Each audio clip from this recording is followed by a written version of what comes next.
Listen. I don't care what you say. I don't care what Dillashaw derailed Cody Garbrandt. And I'm happy because I'm so happy. Guys, What? Got a question. What? 5-letter word for greatest doing a UFC crossword. fighter of all time. Oh, Brock Lesnar. Okay. Wait, you said 5 letters? Yeah. How about a 7-character word that gets you to be quiet? Roll it.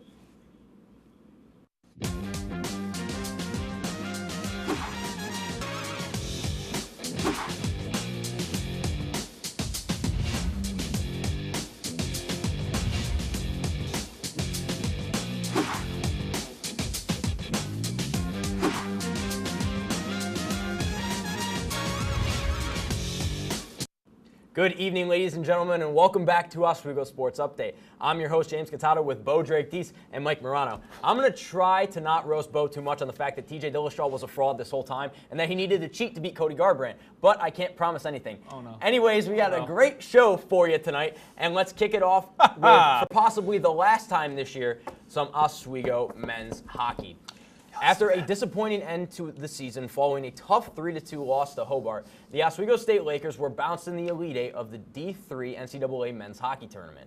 The arena was filled with heartbreak and not filled with a lot of students, as not a lot of fans were home to experience the game due to spring break starting. Not only that, but the Statesmen had shut down the Lakers in every facet of the game, doing everything better than the Lakers were doing. The Statesmen would go on to lose to the eventual national champs in Wisconsin-Stevens Point.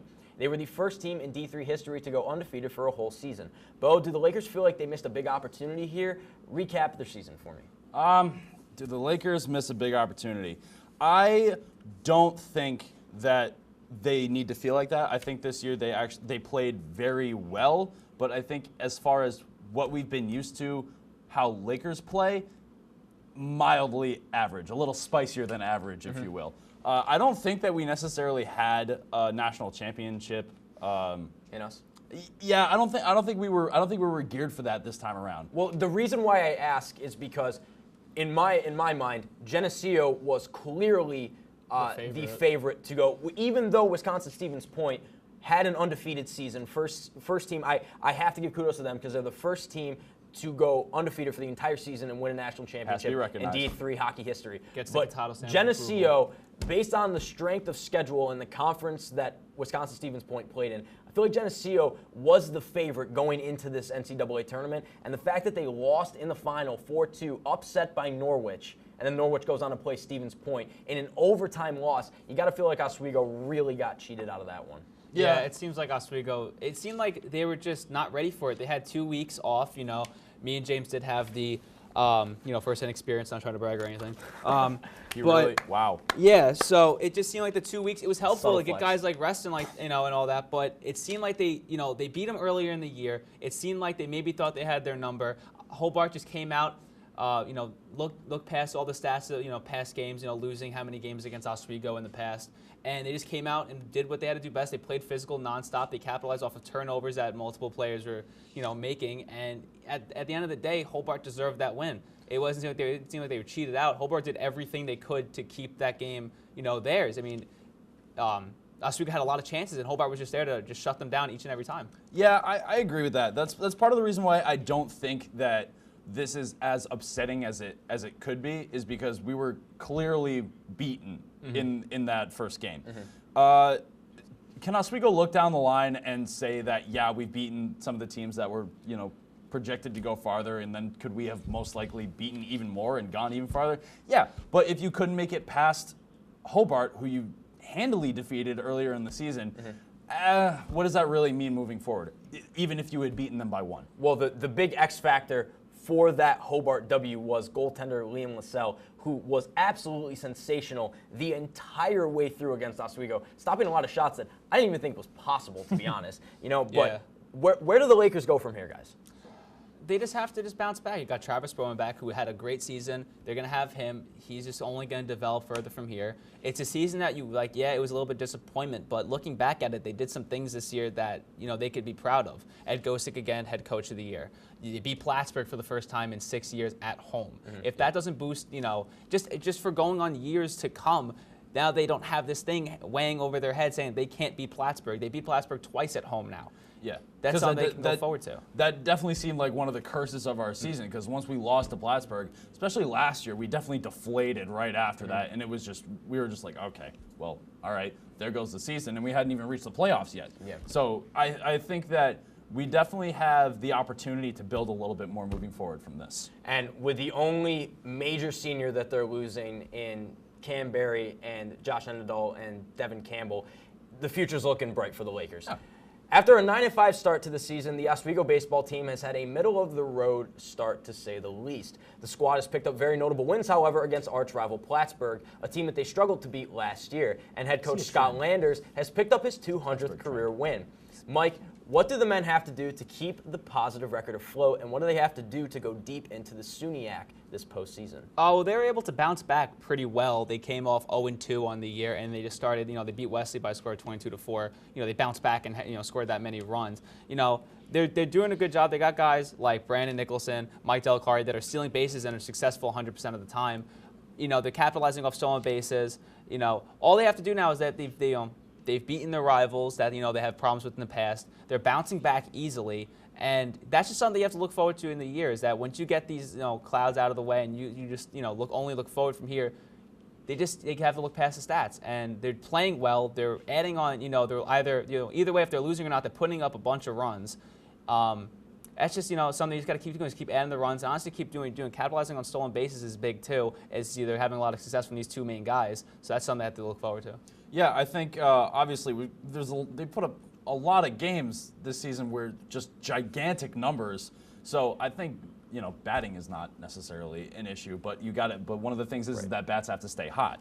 Like you said, batting, obviously not the issue. They have 3 players batting over 300 and 1 player in Luke Olson batting over 400. So really solid. Yeah, I know. That's a hot hand. Red hot from the plate. And then they have multiple pitchers, Kieran Finnegan, Nick DeMarco with an under 2 ERA. You have Brian Nolan, who's a 3.6 ERA, but has a 2-1 record. So the pitching for the Lakers is really solid this year. How far do you think the Lakers can go? If they can keep, exactly like you said, if they keep doing what they're doing now, they're looking good. They've obviously struggled in the beginning, but they were able to fix themselves. And if they could, fix what they had to do and don't look back on it, just how Hobart did. I'm just going back to that now. They don't look at the statistics in the beginning. Huh. They tie together a little bit. Wow. They can go pretty far. Their batting has been great. It's like you said, they have 3 players over 300 and over 400 too. Their pitching has been kind of solid, especially but they have to, again, pitching could be they're losing games by they give them a lot of runs too. Pitching has to be just a little bit better, and then they can tackle on those runs as much as possible. And coming up in sports this week, we have a light week as the women's lacrosse team takes on Brockport on Wednesday. The Lakers are 4-1 on the season and 2-0 at home, but they have lost 10 out of their last 12 matchups. What does Oswego need to do differently to be able to nab a couple of wins here? Well, again, against Brockport, they're doing great. 4-1 on the year, 2-0 at home. But again, it's that Brockport, they've lost 10 out of 12 matches against Brockport dating back to, I believe, 2007. That's it's a big matchup, and that's just big for the team. If they can go in there and beat Brockport, that could do wonders just on a team and their chemistry in total. Yeah, I think one of the things that is super important is going to be mindset and aggressiveness and how they plan to move forward as a team. Well, make sure that everyone heads out to the Laker Turf on Wednesday at 4. Hopefully this game does not get postponed, as a lot of their matches have been postponed. However, when we come back, we got some headline hits, and we'll talk about the reason why every person in the country is emotionally unstable in the month of March. I know I am. Maybe we got some busted brackets here. Stay tuned. You're watching OSU.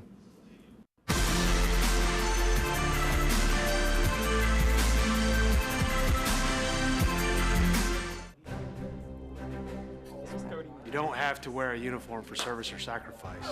Every day, ordinary Americans perform extraordinary acts of courage and selfless service. Please join us in recognizing citizen heroes who have made a difference in the lives of others through their acts of courage and selfless service in communities across America. Nominate a citizen hero today at themedalofhonor.com.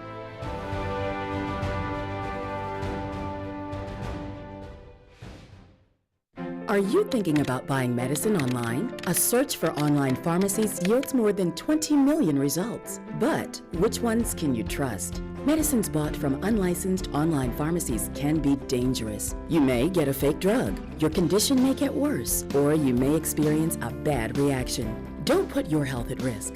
To learn how to find an online pharmacy that's safe and legal, visit fda.gov/BeSafeRx. A message from the U.S. Food and Drug Administration. Here at WTOP, we pride ourselves on delivering you all the news you need to know from the day's events. Whether it's happened on Capitol Hill or right here in Oswego, We make sure you know all about it. We keep you up to date on all your favorite Oswego and professional sports. and our Storm Team 10 meteorologists will make sure that you know exactly what weather you're up against when you start your day. Every Monday through Thursday night, make sure to tune in to Channel 10.2 because at WTOP, we don't just tell you the news, We are we are the news.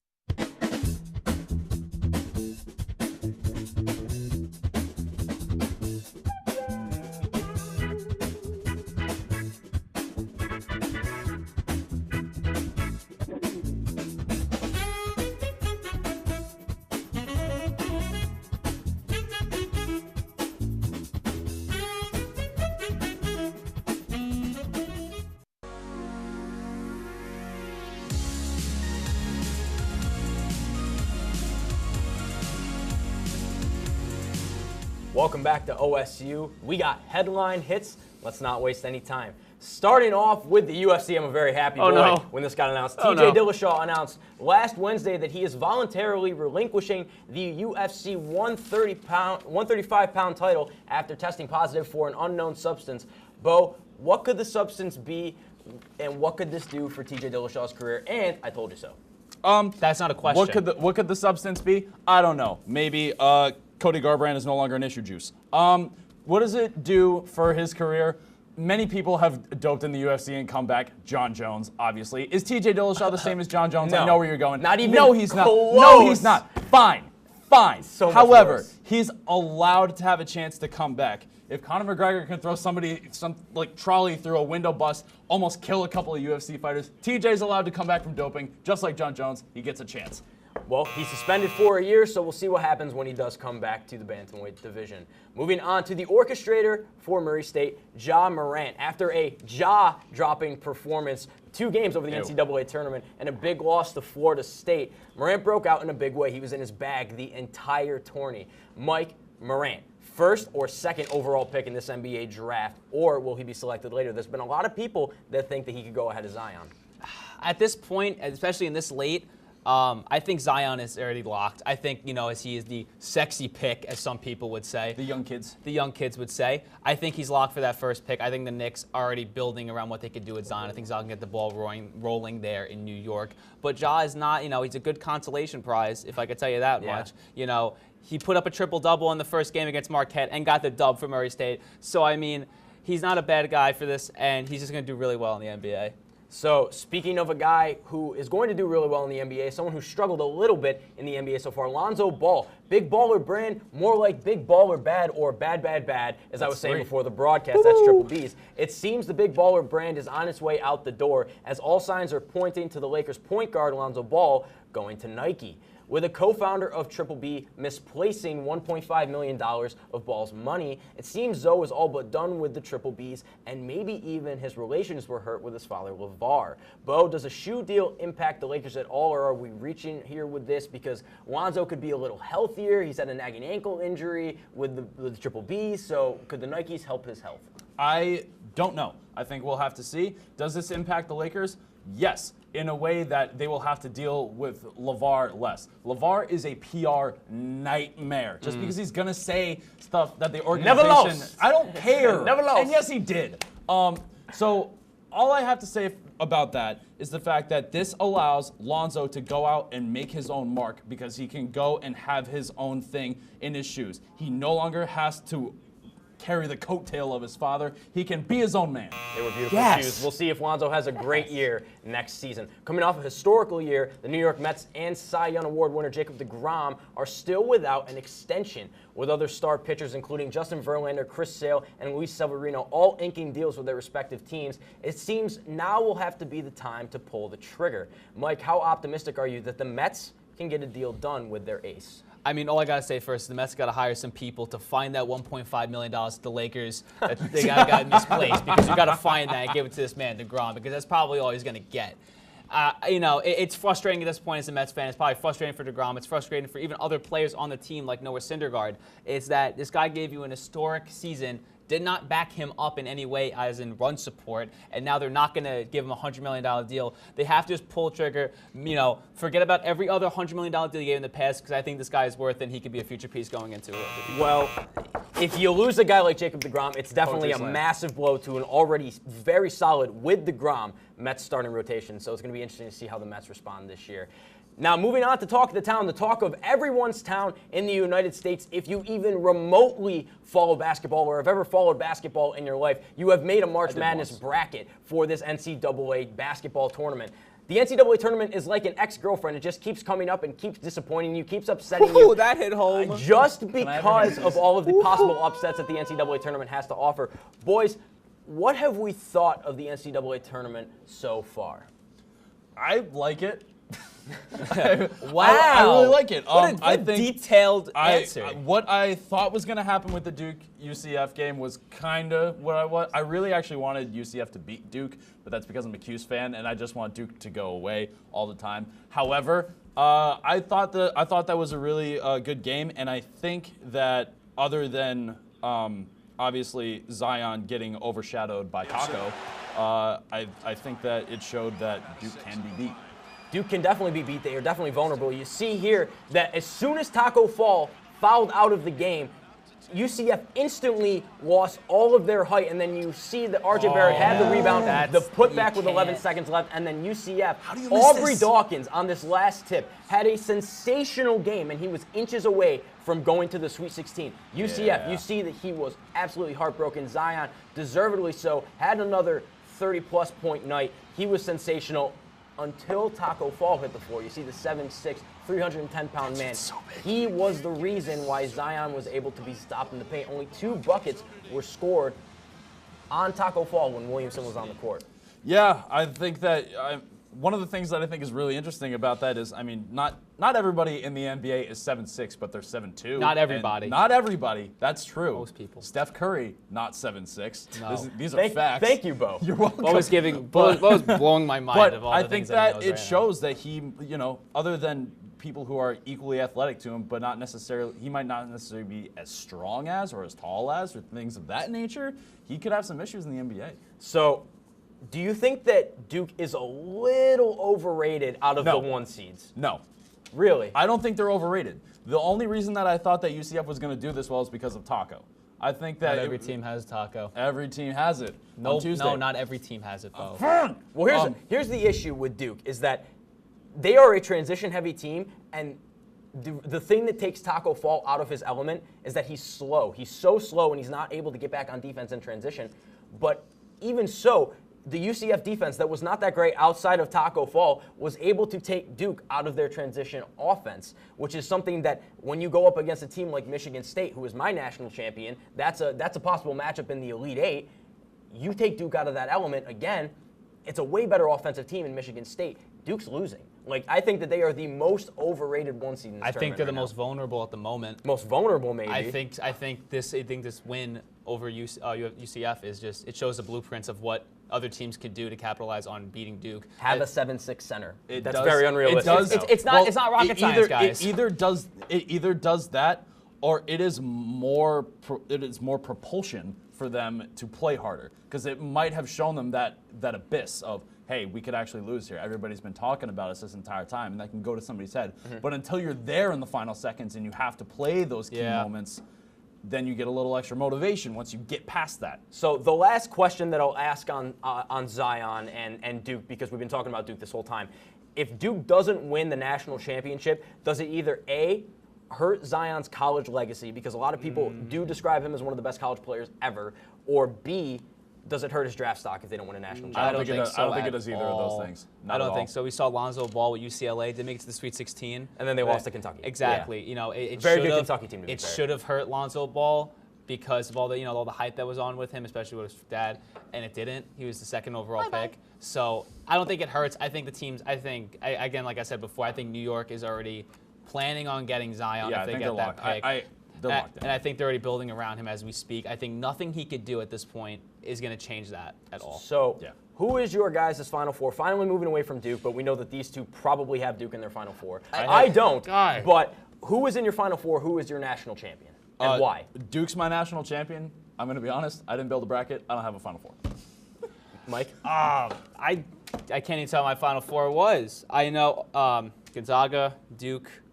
I could not tell you. But Do you have all 1 seeds? No, I don't believe I do. But again, I have Duke winning it. I got to get my TOP clout in here. I got to really do well in that bracket. Your bracket is gone. Let's be real. No, it's not gone yet. You're below me in the bracket. I'm only like 4th to last. So if I'm not last, I'm cooking. You know. He's moving out here. Joe Panzarino behind the cam said, "If you ain't first, you're last." Ricky Bobby, good quote. My national champion. And actually, if you actually watch that movie, he didn't even mean to say that. Okay. I know he didn't. Because he goes, well, there's 2nd, there's 3rd, there's 4th. So that's something, you know. Fake fans over here. You guys are fake. My national champion has got to be, I see my man Dan Corlett in the back room. Respect to him. Michigan State Spartans, Sparty Nation, they are led by a fantastic core group of guys. Cassius Winston is one of the best players in college basketball that can get it done on both ends of the floor. He's not even projected to get drafted. He's an absolute stud. I love him. I can't wait to see Michigan State knock off Duke in the Elite Eight. Guys, do you think that in the Final Four, we have a possibility of seeing all 1 seeds, or do you think that there might be a lower seed that sneaks in there? There's a possibility of seeing all 1 seeds just out of virtue of there still being 1 seeds left, but I don't think it's going to be that way. Yeah, I don't think it really ever is that case. There's always it's called March Madness for a reason. Yeah, basketball is just as much of a game of chance as everybody else's is, or every other sport. I think that on any given night, if you play the right way, any team can be beaten, and it doesn't matter who you are. And I'm absolutely sickened by James's comment of Michigan State winning. Have you seen Tom Izzo? Have you seen the way he's talking to his players? He's coaching. The defenseless I'll talk freshman. to you like that. Don't do that, because now you send the message that I will do it. I will do it. I stand by Tom Izzo. He's a great coach, one of the best college coaches got to go to do St. it. John's. You even see 12 seed in Oregon making it this far in the tournament, and then basically everything else is chalk. So if you pick chalk, you're basically golden in this tournament so far, because the only thing outside of the chalk has been Oregon. Has your bracket been busted yet? Have you picked chalk? My bracket's not busted yet. What are you guys talking about? I still got a perfect bracket. Bo, you didn't even make a bracket. I'm very surprised. I mean, like, what? Okay, looking at the field right now. I'm telling you right now, I think my dark horse is Oregon. Interesting. Even without That's interesting. Bull. Is that Bull? Even without Bull. I think that just the way they play and their ability to have gotten this far already. Granted, they haven't played a 1 seed or a 2 seed, but they played a. They're about to play Virginia. Exactly. So I think, you can't count. I know. But the thing is that I think they have the ability to go a distance. Keep tuning in, because March Madness is going to be a lot of fun in the back end. When we come back, Bo, our Boston fan, gets a little emotional over the retirement of Rob Gronkowski. We'll be back with his final take after the break. You're watching OSU.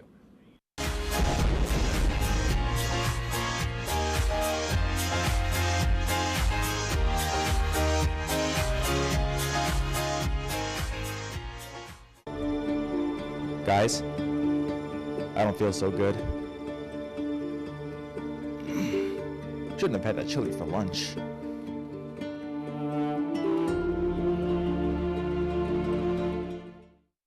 When you are in space, you can't run down to the store to buy parts. You have to improvise with what you have on your mission.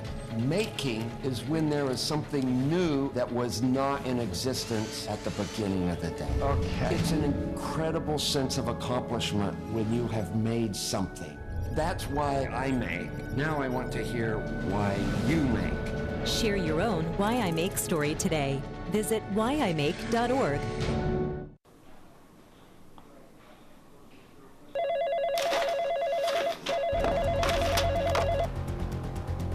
Hello?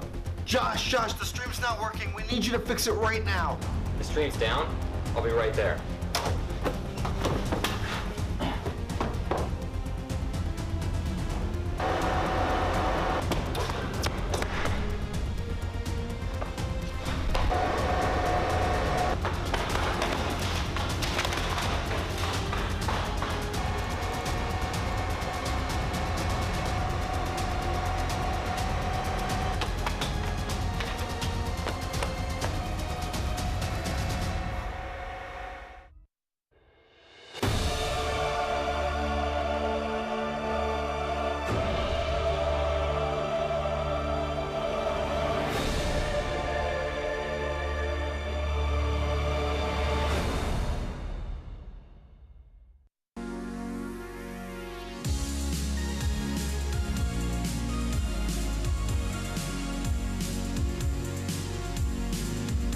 Now, I know that every time I'm standing here and every other time I open my mouth on this show, it's Boston sports this and Boston sports that. So I figured I'd do something way different this time around. New England sports. But in all sincerity, tonight is all about Gronk. Rob Gronkowski announced his retirement yesterday, and the entirety of New England was saddened to hear about this, but not surprised. We've basically been waiting for 2 years for this with held breath. But now that it's official, there's a couple questions that remain with our beloved football team. Is this the beginning of the Patriots' decline that the entirety of the NFL has been waiting for? James? Mike? The answer is no. As much as everybody is going to want to look at his retirement and say that it is a monumental blow to New England, okay, it is a monumental blow to New England. I'm not going to stand here and lie to you. However, New England has proven on several occasions that they can win without him.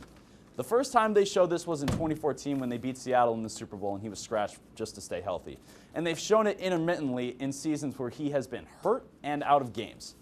Was that Super Bowl 4 years ago? Yes, it was, and that's fair. But let's be honest, what really is the difference from that Tom Brady to this one other than 4 years of age? He still can't run any faster. But I'm not here to talk about how good they're still going to be, looking at you two. Without him, all I want to do is remember him. One of the things that I'm always going to remember about Gronk is seeing how big he was. I remember when I was a little kid and watching TV knowing literally nothing about football, and to be honest, not much has changed, but still being able to look and say, that man is bigger and better than everyone on that field. And in only 8 years, he has made himself a first ballot Hall of Famer, in my opinion. 794 targets, 521 receptions, 7,861 total reception yards, and actually 2 rushing yards with 1 touchdown, so GOAT as far as rushing goes. I'm just kidding. Moving on from here, I think that all New England has to do is attempt in some form or fashion to fill that 6'6" gap that is going to be in the Patriots' passing options. Are they going to be able to find the same kind of impact player as Gronk? Probably not, and if they do, not anytime soon. But just like every year, I'm sure we're going to figure it out.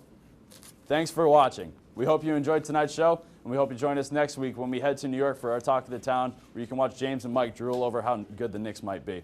Good night. We'll see you next time.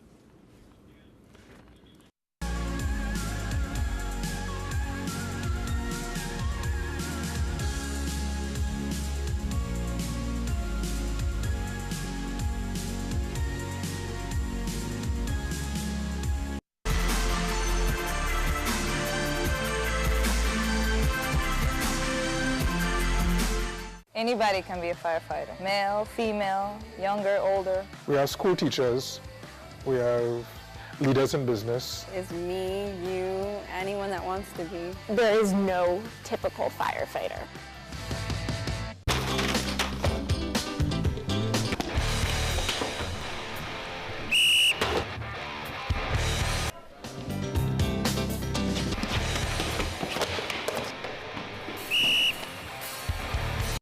Pretty good today, pretty good. You know, yeah, I thought he called a pretty fair game. Come on, man, that was a weak call. Yeah, man, that ref is totally soft.